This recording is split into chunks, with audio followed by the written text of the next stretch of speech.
Well, look who the fuck it is. Goro Stern back in the flesh for all you guys. What's going on? I missed you guys, man.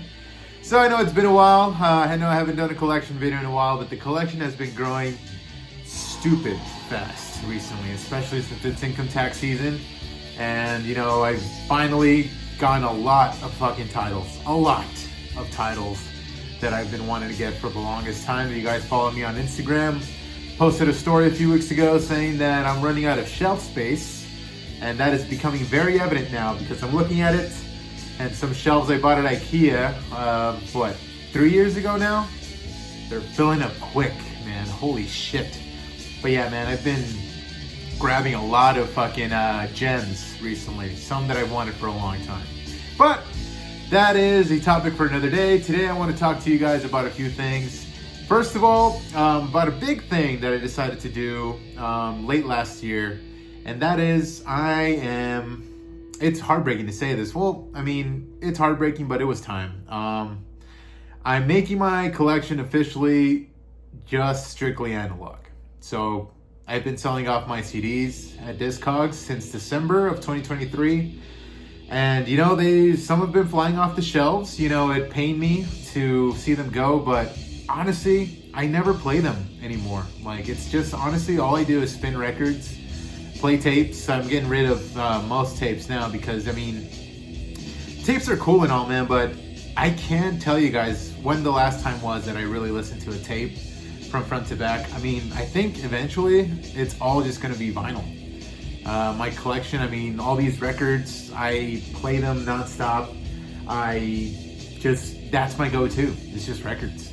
And, you know, I don't really have much space as it is in this music room. I mean, it's filling up crazy fast, rather. And yeah, man, you know, I just figured I'm not going to sell all my CDs. There's some CDs that I will never get rid of, I think. Some Impaled CDs, some that you hear in the background, Forgotten Woods, never getting rid of this, because I really love this. Some, you know, CDs that hold a special place in my heart. But honestly, I'd say I'm selling about 90% to 85% of my CDs. And, you know, it was really hard to come to that decision. But like I said, they're just gathering dust. I mean, even though I have them, you know, in little plastic sheets here, plastic bags. So the dust is superficial, to say the least. But yeah, man, I figured it was time. Deep down, I feel like they should go to a better home. A good home, someone who will actually play the CDs, who will love them as much as I love them. Loved having them in my collection, and you know, it's been good. I mean, business has been good. People, I mean, recognize a good deal when they see it. You know, there's some CDs that it's pained me to see them go for sure, but it was time. It was time. So yeah, if you guys want to go on Discogs and check out the page, I mean, you'll find it, Goro Stern on Discogs.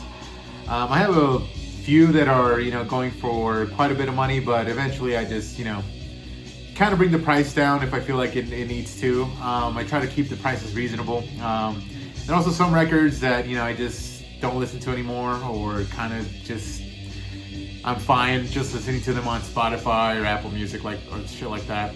But it's only like 30 out of like the thousands of records I have now. So yeah, I guess as a collector, you come to a point where you just say, like, you know, this could go to a better home. This could go to a better collector that, you know, will appreciate it as much as I did over the years. I mean, some of these CDs I've had since I was fucking 15. I'm 31 now, so that's fucking, 16 years? It's a long time. And, you know, they're just sitting there because my main thing with CDs was I used to buy them to burn them and put them in my iPod way back in the day, way back when there was no Spotify, no Apple Music, nothing like that. So when I did that, you know, I just burned them, put them in my iTunes library, and just put them in my iPod, and I never played them again. And, you know, some may say, you know, like, well, that kind of sucks. Why don't you just keep them for, you know, sentimental value? And it's like, yes, that's true, but I'm kind of, you know, the thought that you should play your records, play your CDs, play your tapes. You know, that's what they're there for you to appreciate the music coming out of, you know, said format. So for me, that's records, that's vinyl. I mean, I'm never gonna stop buying vinyl. I mean, I'm telling you right now. It's just, there's always something to get. There's always something I want. There's always a gem that pops up. And, you know, I just figured CDs, I'll probably change my mind. Maybe when I get in more space, maybe when I get, I don't know, a house in the future, you know, somewhere to store them better, somewhere to play them loudly, you know, because CDs, it's digital. So if you want to play them in my music room, for example, I mean, vinyl can only be played so loud, but CDs, like, if you raise them up to, like, with my stereo receiver, if I raise them up to like 20, that shit's loud as fuck. So, you know, I have a feeling that eventually, maybe years down the road, I'll try to get some CDs that I've sold back. But for now, you know, I could use the money, and it's just a format that I really just don't listen to anymore, so I figured it was time. Yeah, let me know down there in the comments if you guys, you know, understand this or have gone through this, you know. For me, it's just vinyl all the way, baby. That's all it's gonna take now. It's like, it's just, that's all I'm gonna get. Just records straight up. And yeah, man. Also, I don't know if you guys have seen this, but most of the records that I bought recently have been discounted like a motherfucker. I don't know if you guys have visited Yosuke, NWN, Nuclear War Now shop. He's been having a crazy fucking sale, man. Like, yeah, every fucking record is like 30 to 40% off. That's insane. So I've definitely been grabbing a lot of stuff from him. From Nuclear War Now, and it's an insane sale. Like, I wish I could have grabbed one of those limited edition, like the steel sheet ones. I really had my eye on the Sabat one, but I just can't swing spending $100 on one record. Especially, this actually leads to my next topic. Man, I went through some heartbreak last month. And it's not a fucking breakup. It's nothing like that. No. So, I finally pulled the trigger on a record that I've been looking for the longest time. A long time. Actually, any first few records from this band, they've been on the want list for years and years, but they've always been way, way expensive for my taste. But I figured, you know, I have the money now. At the time I did, so I'm gonna pull the trigger. That record was Sodom's Obsessed by Cruelty. I think it was a European version, and after taxes, it cost me like $130, $135. So I was excited. I was fucking excited. I'm like, finally, I have a fucking Sodom original fucking press, full length, and Obsessed by Cruelty. I mean, come on, fucking legendary album, man. I mean, that's where black metal fucking originated, bro. Well, one of the many that, you know, it originated from, but regardless, I digress. So I order the record, ships out pretty fast. About a week later, finally get the notification that it's out for delivery. You know, time's passing by, and, you know, I'm checking the the website very recently, USPS. You know, I'm checking the tracking number, and they had technical difficulties with tracking that whole day, literally the whole day. So I'm checking, and it says, you know, technical difficulties, please check back, whatever. So around 5 o'clock, that afternoon, it was like 5:30. I check and it's finally, you know, working again. So I check and it says it's been delivered on my front door at 4:37. I was like, holy shit! Run to the door, open the door excitedly. Cannot wait to fucking open that box and spin that beauty. And the record's not there. Since the website was having technical difficulties all day, I just imagined, hey, it must be a mistake. I mean, USPS, knock on wood, has only let me down once by misdelivering a record. It was a Sleep Dope Smoker box set. And luckily, they, Third Man Records was able to get me a replacement copy because I had insurance on it. Well, actually, I had a route protection that they offer on their website. But Third Man Records, that's a record label, that's a distro. They have the means to do that because it's a new release, of course. So I got, you know, a replacement, let's say a week later, and there was no problem. But other than that, USPS has never let me down at this address. They've always come through with delivering records, tapes, anything that I've ordered, no problem. But what are the odds that one of the biggest, most rarest records that I ever bought, they let me fucking down. So I wait and wait and wait. Doesn't show up. Once it hits 9 o'clock, I'm like, this is not making it to me today. Like, there must be some kind of mistake. Maybe the postman scanned it, delivered by mistake. Maybe he couldn't get to it, and it's just gonna arrive tomorrow. I said, nah, it's gonna arrive tomorrow. You're gonna be fine. It's gonna be on your doorstep tomorrow, and it's coming. It's coming. Tomorrow comes, the record never arrives. I get 2 boxes actually from Nuclear War Now the next day. And I asked the post lady, I was waiting all day, I had the day off, so I was waiting all day. She finally gets to my door, and I asked her about it. I'm like, hey, do you know anything about a record? I ordered a record, you know, kind of like, you know, shaped like this. I showed her the packages. Like, it never got to my doorstep. Do you know, like, if it's just not, like, did it get scanned early or something? And she said, oh, actually, I was off yesterday. And I actually talked to one of your neighbors. Apparently, one of her packages also got misdelivered to a different address.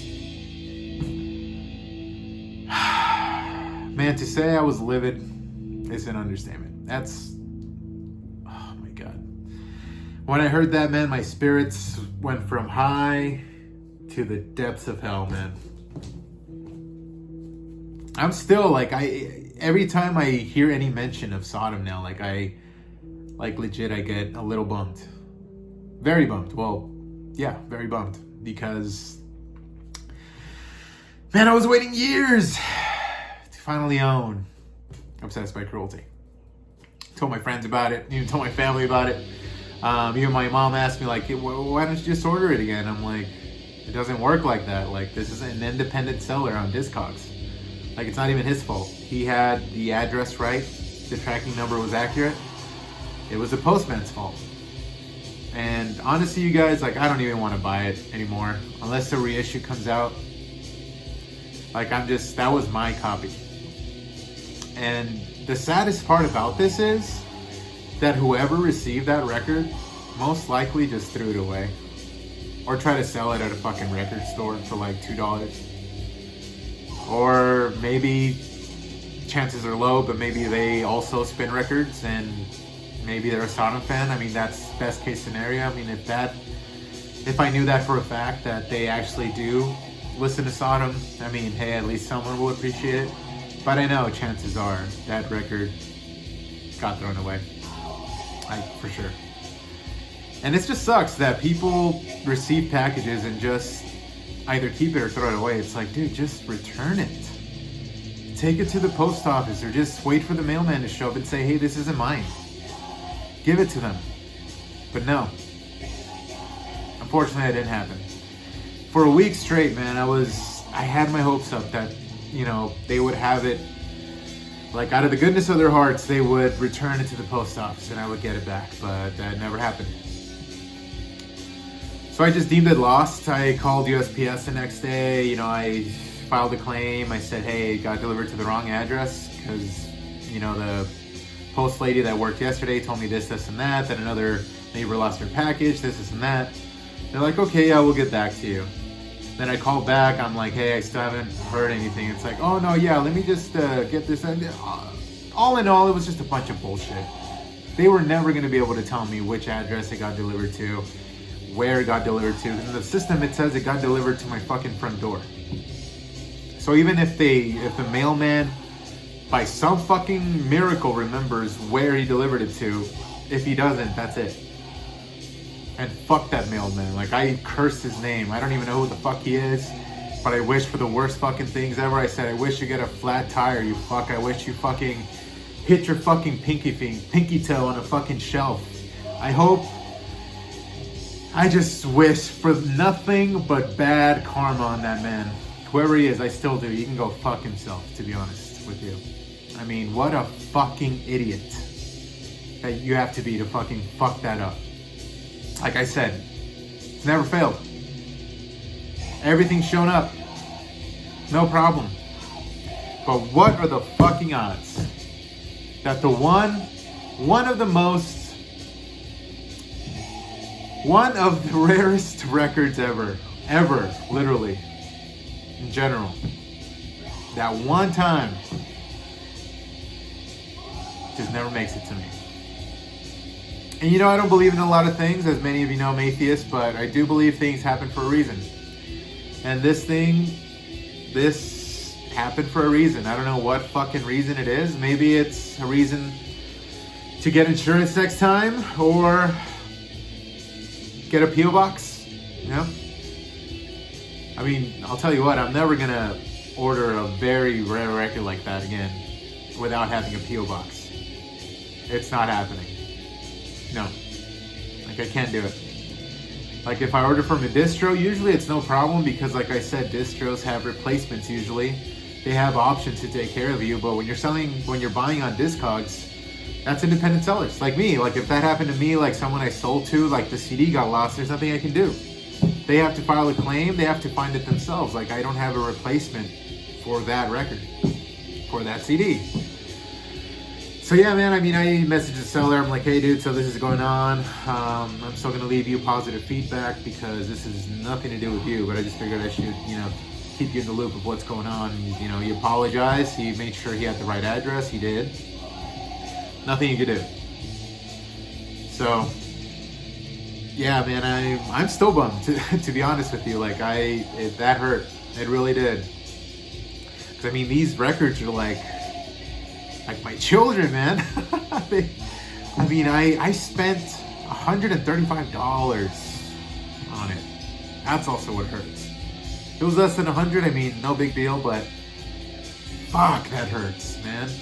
And what hurts even more is that it's a Sodom Obsessed by Cruelty record, man. Like, oh. And I was planning to buy Persecution Mania also, but that discouraged me like a motherfucker. Like, I was like, no, can't do that anymore. Will I ever buy it again? Like I said, no. I'm hoping for a reissue to come out, but other than that, I'm never buying Obsessed by Cruelty again. At least not an original press, because the copy I bought was my copy and it's lost. So, yeah, man. So, I really want to hear if any of you guys have a story like this. If you guys ever lost anything, that'd be pretty cool to hear. Well, not pretty cool, but it'd be cool to share my misery with somebody. Misery loves company, so, yeah. Man, dude, like, I can't tell you how livid I was that day. Like, honestly, like, my spirit was dampened, man. Like, man. I literally spent that evening just slouched in the couch. Like, I was just depressed, man. Like, I was like, there's no fucking way this happened. There's no fucking way, man. But it did. You know what? Live and learn. So, I mean, I'm still going to be buying records nonstop, as you guys know. So, like I said, never again. A rarity that expensive and that rare, P.O. box. At least for 3 months.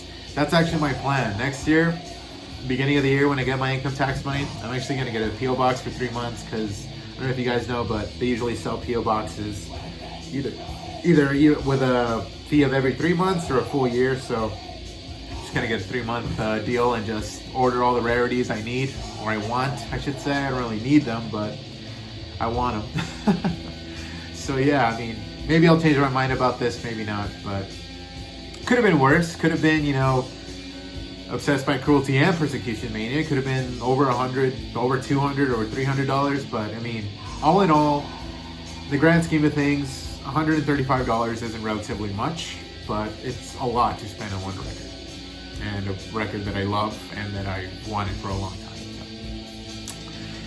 So. Anyway, well, that takes care of that other topic. So, I have another topic for you guys. What was I going to talk about also? Oh yeah. So for those of you who don't know, this past March, I went to LDB Fest once again. That's Life and Death Brigade Fest. It's a hardcore fest down in Kentucky, Louisville, Kentucky. And man, that was quite the experience, man. Fucking amazing fucking bands all throughout. Fucking Volcano, Hands of God, fucking Hatebreed fucking headline, Obituary, semi-headline, co-headline, Tsunami. Man, it was fucking amazing, man. King 9, fuck, great fucking bands. But, you know, I actually went to the pre-fest this year, and that's where the story really gets interesting. So I went to the pre-fest, and man, gotta say, I've seen some pretty crazy moshing in my day. I mean, I've been going to shows for over 16 years now. I've seen some very crazy moshing, but at this pre-fest, man, that was some hateful fucking moshing going on, man. Like, no one was your friend on that fucking floor that night. So, on that pre-show, there was 2 bands I really, really wanted to see. There was a few others like Witness Chamber and shit like that, but I really wanted to see Volcano and Sanction. So Volcano and Sanction were pretty much the co-headliners. World of Pleasure was headlining. But once Volcano came on, I was fucking excited, man. Like, I hadn't seen him in a while. This was my 3rd time seeing him. So once they come on, the fucking lights go off. Fucking Jeremy starts going up there, starts talking. They fucking go into their set, and immediately, oof! I think it was a fucking spin kick that hit me right in the fucking face. And let me tell you guys, I've never been dazed at a show, ever. Like, I've never been this close to knocking out at a show, but I came this fucking close to knocking out. Like, I saw stars. I'm not even kidding you guys. Like, I kind of fell back. I kind of had to, like, duck, like, put my hands on my knees for a little bit and kind of breathe. I'm like, holy fuck. And then when I kind of came to, like, I kind of, I was feeling my teeth and my tongue. I'm like, that something doesn't feel right. So I kind of go this way. My tooth got chipped, man. So I fucking feel it around. I feel like a piece of fucking enamel come down, and I spit it out. It's a little strip of this tooth right here. Thankfully, it wasn't a big chip. It's not a noticeable one either. But holy shit, man. I was like, what the fuck? And crazy thing is, I had a mouth guard with me too. But I didn't put it on because I'm like, I don't fucking need it. I mean, I've been at fucking hardcore pits, fucking around spin kicks and shit. I'm like, I'm tall. That shit's not going to reach me. Well, this fucking kick reached me, man. Straight up spin kicked in the face. And what's funny about this next part is, I was finally good. I was finally, getting into the fucking show again. I'm like, yeah, fuck it, whatever, badge of honor, blah. So I'm getting into the show again. I get kicked in the face again. I'm like, what the fuck, dude? I'm like, thankfully, no chipped teeth this time. But I'm like, oh my fucking God, man. Like, how the fuck? I've never gotten kicked in the face at a show. And lo and behold, it happens twice in a fucking row. Man, dude. But the set was incredible. They sounded incredible. It was a great fucking night. Sanction, though, that pit was insanity. It was hateful, man. I tell you, like, there was people just out for blood that night. I'm pretty sure there was blood that night. Thankfully, I didn't even get fucking blood that night. But, dude, I was bruised up the ass. I had a huge fucking bump in my forehead from the kicks. Like, huge, dude. Like, it was fucking bulging out. I had a fucking, my fucking cheek was way bruised. Not really bruised, but you can see kind of like it was a little swollen. My fucking arms were fucking dead from all the fucking kicking that was going around, all the fucking hardcore dancing that was going around. But dude, it was insane, man. Like, Sanction, oh man, that shit was scary, man. Like, I'm usually not scared at shows, but that one I was like, holy fucking shit. Like, someone could fucking die out here. But that's what makes it fun, man. Like, I enjoy the violence. And that was violent. Violent, man. Like, by every sense of the word, violent. But yeah, I loved it, man. They put on a great show. LDB Fest was the shit. I kind of didn't really see a lot of bands because honestly, dude, I was just dead tired. That first night wiped me the fuck out. So I really just went for the bands I mainly wanted to see. Next year, unless there's some really, really, really big names, mainly Marauder, Coldest Life, Death Threat, some other bands that I really want to see that I haven't seen. I don't think I'm going to go to LDB Fest next year. It's been fun. I mean, I went 2 years in a row. This past year, this year I went, I bought a shitload of records. That was my main thing. I was going to buy a fuck load of records. Everything that I'm missing. I bought some Mind Force records, Witness Chamber, fucking Hands of God, to say the least. Fucking Never Ending Game, another great band from Detroit. But yeah, man, LDB Fest is so fucking fun, man. Like, goddamn, it was fun. The setup was way better this year. Like, they really amped it up. The stage looked incredible. It looked way better. The lighting package was awesome. Like, it looked way more professional than it did the year prior. Because the year prior, that was the first time they had done it at that venue. It was called the Triple Crown Pavilion. But yeah, I mean, they made that shit look great this year. And will I go again? Like I said, unless Marauder plays. If Marauder plays, I'm there, man. Like, no fucking ifs, ands, or buts. I'm there. But yeah, man, it was great. If you guys are fans of Hardlore, I got to meet Colin and Bo, which was fucking cool. They got a picture with those guys. Fucking love that podcast, man. They're so fucking funny. But yeah, great fucking set lineup of bands. Like, man, it was fucking awesome. And seeing Hatebreed headline, that was fucking insanity, man. Like, finally I saw Hatebreed at a fucking hardcore environment. And I gotta say, seeing Obituary at a hardcore environment, it felt right, man. Like, it felt right when people, you know, death metal being played to people who are fucking killing each other in the pit and stage diving and shit. Like, man, it felt so fucking right. So I hope, you know, more death metal bands go out there, you know, because I feel like hardcore and death metal kind of go hand in hand. Usually it's, you know, very similar, especially with hardcore nowadays, like being kind of beat down-ish, you know, having heavy-ass distortion, heavy-ass guitars, heavy-ass rhythm parts. Yeah, man, like they go hand in hand. And yeah, dude, Obituary fit the bill right on. Everyone was fucking stoked to see Obituary. They were fucking just going haywire for this fucking band, man. And as they should. It's fucking Obituary. Fucking legends, man. And for me, it had been a while. I think this is the fourth. Yeah, it was the fourth time I've seen Obituary. And I think it was the best set I've ever witnessed. Like, yeah, I even stage dived, man. Like, I stage dive once in a while, but that fest I went crazy, man. I'm like, I'm fucking stage diving left and right, man. They finally had beer at the fest. Last year they didn't, and that was a game changer, man. So I was kind of buzzing, you know, kind of fucking going at it at the pit, going fucking crazy with stage dives. So it was badass, man. They had this song off their new album called War. Fucking awesome song, man. Like, that was the song where I was like, yeah, let's go fucking crazy. Yeah. But Obituary put on a great fucking show. Fucking love Obituary. Tsunami headline, but I left early because, dude, I was just fucking gassed. I was fucking gassed, man. And I wasn't too worried. This leads me to my next topic.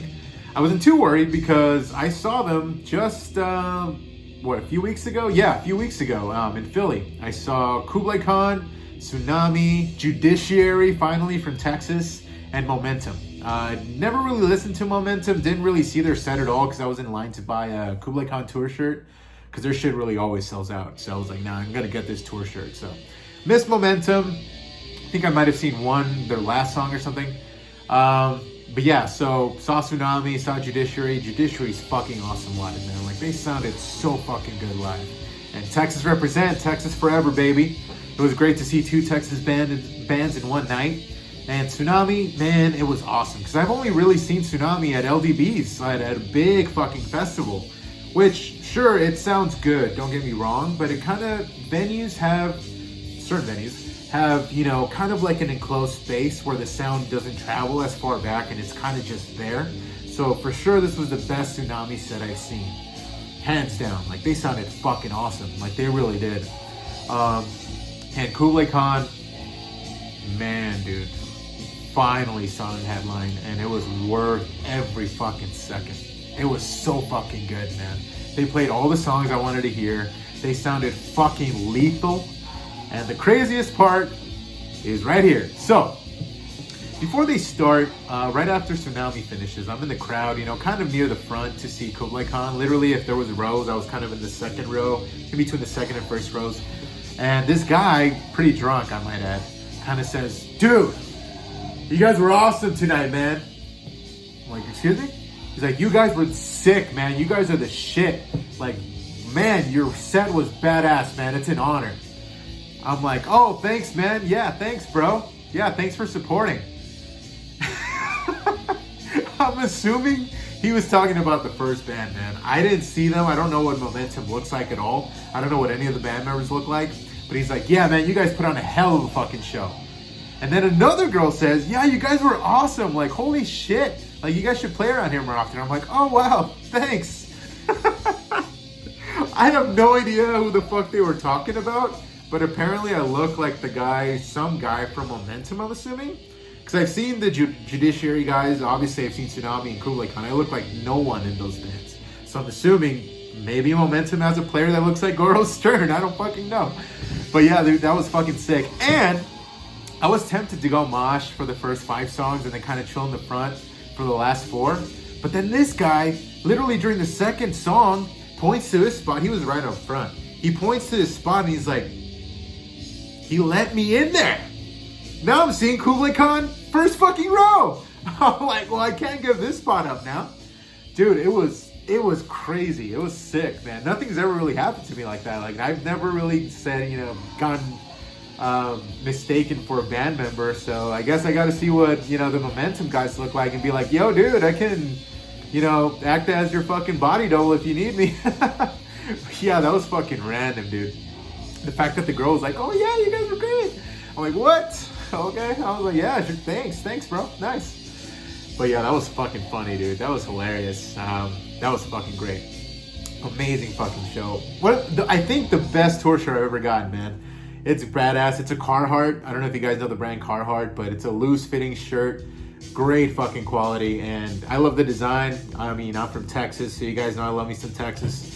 Has a little Texas symbol with a Kublai Khan design in the pocket, and in the back it has a big state of Texas sigil with some dude pointing a gun in the middle of the state. And then it says Kublai Khan, bitch.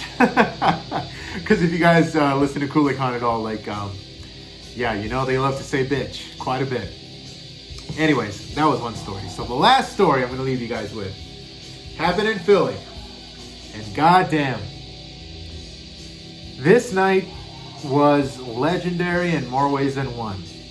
Deicide fucking headline. But not only that, they headlined with a Deicide Legion Once Upon the Cross set.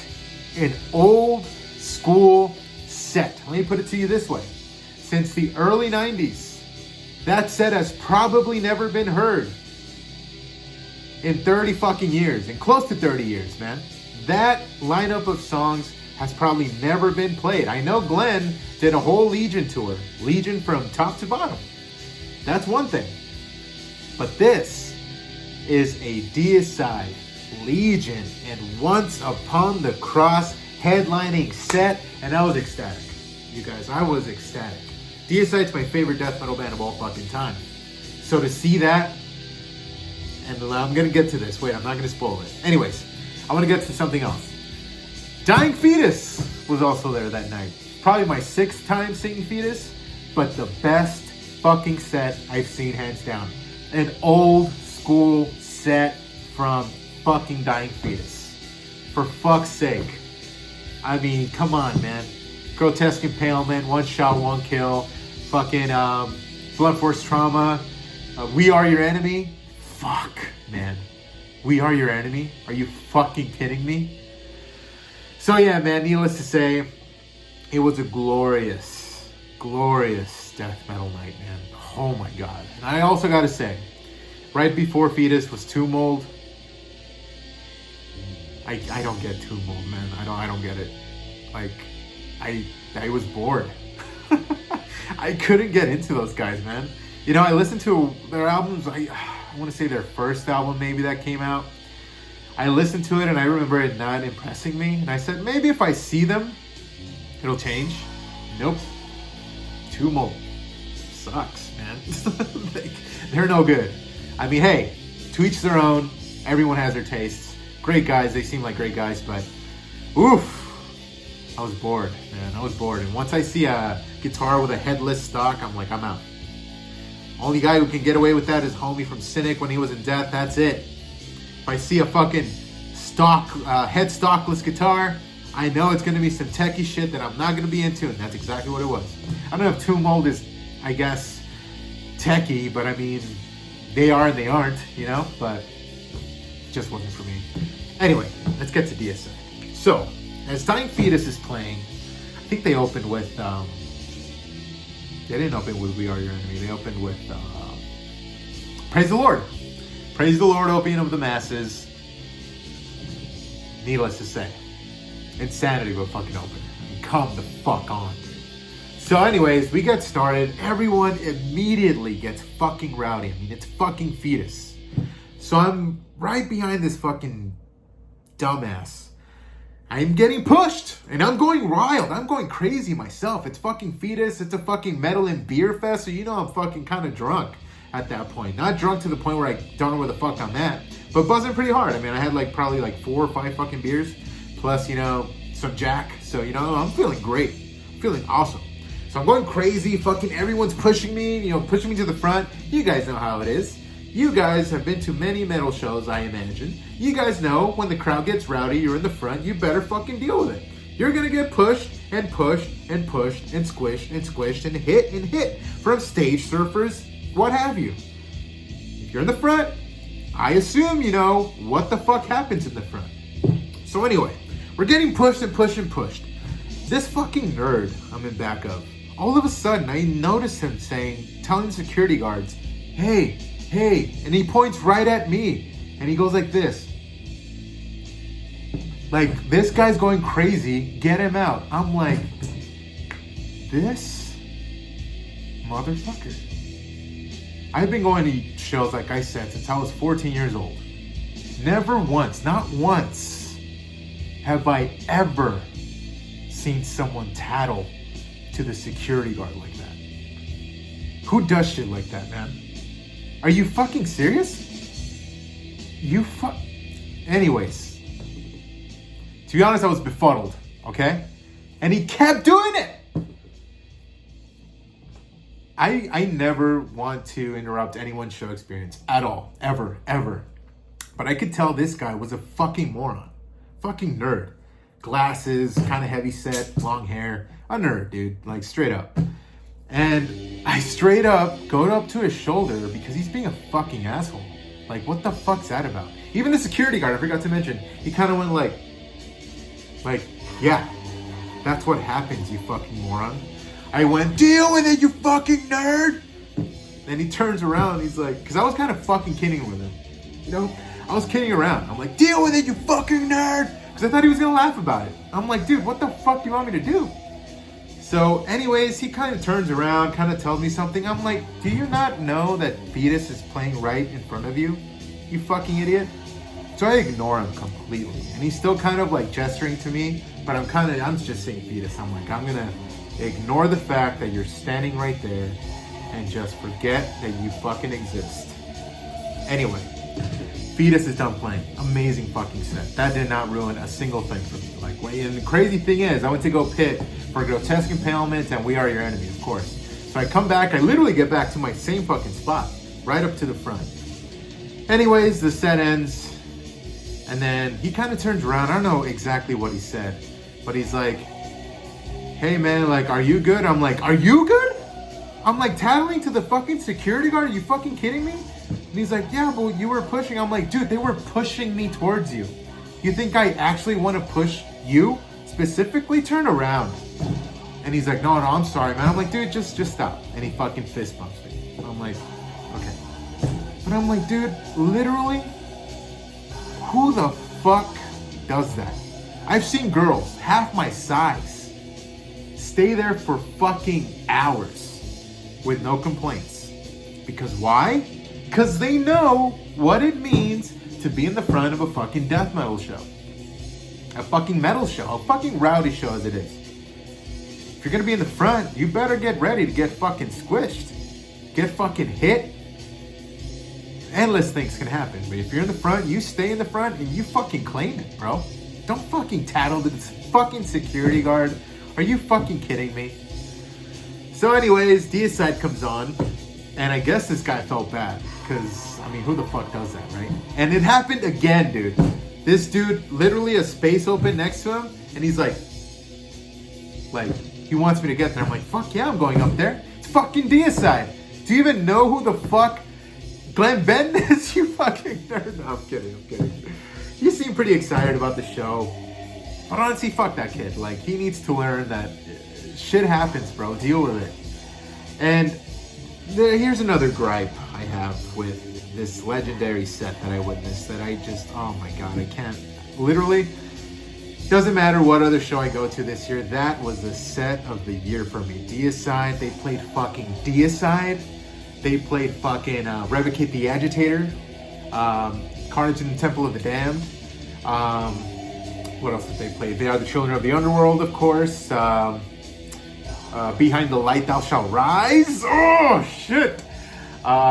They played fucking Sacrificial Suicide, of course. Oh, my God. Glenn, let me just say this. Still sounds fucking amazing live, dude. Steve, behind the kit, killing it. Hit every fucking note. The two guitarists they have now, excellent players. fucking awesome. They played that shit like the Hoffman brothers to a T. Holy shit. When Dead by Dawn started, you know that fucking wild solo that happens? Played it note for note. Even the little that little whammy part that ends the solo in the beginning of Dead by Dawn, perfection. They killed that shit. Like, holy shit. What else did they play? We had The Prophet, No Lord Shall Live. But coming back to the gripe. Okay, so those of you who know the song Deicide know that it starts with No Lord shall stand before myself, right? So, right when the song starts, Glenn puts his ear out, expecting to hear people say, No Lord shall stand before myself. Now, I had earplugs in, mind you, but I felt I was like the only one, around me at least, that said that. I knew what the fuck that song was, man. I'm like, dude, it's a little bit of a bummer. I mean, sure, no one's gonna know as much as you when your favorite band plays. Maybe someone will. But it was kind of a bummer, man. Like, I kind of noticed a few people kind of next to me, kind of just there, vibing, kind of saying like, oh, it's Deicide. Don't know what song they're playing, but it's Deicide. I'm like, dude, it's fucking Deicide playing an old school fucking set that probably no one since the 90s has heard. It's like, fuck, man.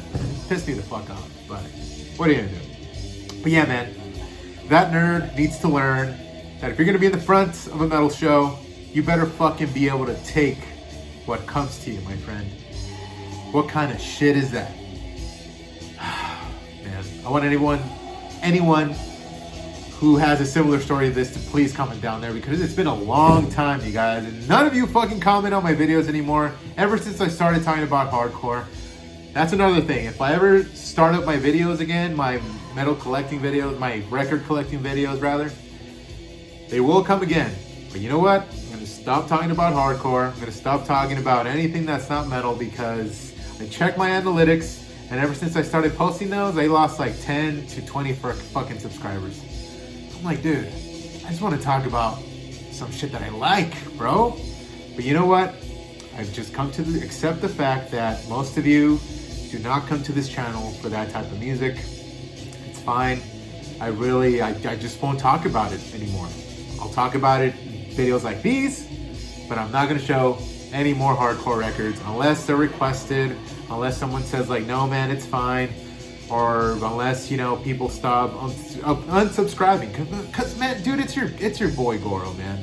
Like, you guys know I'm metal through and through. I've been metal for fucking almost 2 decades now.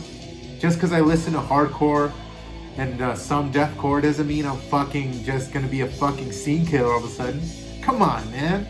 So those of you who have unsubscribed, nothing personal, I get it. But come back, man. Come back. I mean, sure, I don't post often, but whenever I do, it's gonna be good. It's gonna be good. And I won't mention hardcore again as far as metal collection videos go, because many of you don't like that, and I get it. But it's great for those of you who have stuck around, who still comment, who still like, and, you know, still, you know, interact with my videos, man. I never get tired of saying this. It never gets old. I appreciate every single one of you. Like, seriously. Like, even though I don't post often, some of you still come back and watch, and that just means a lot, dude. Like, that means a lot. So anyways, you guys, I'll sign off on this one. I know it's kind of a long video for this, but hope you guys enjoyed the stories that I had to tell you today. And like I said, please comment down there with any stories you guys relating to any stories you guys may have relating to these subjects, which I can't wait to see if you guys do. And tell me if you have any heartbreak of any rarities lost in the mail. Anyways, thank you so much for tuning in. Goro Stern signing off. Until next time, my friends.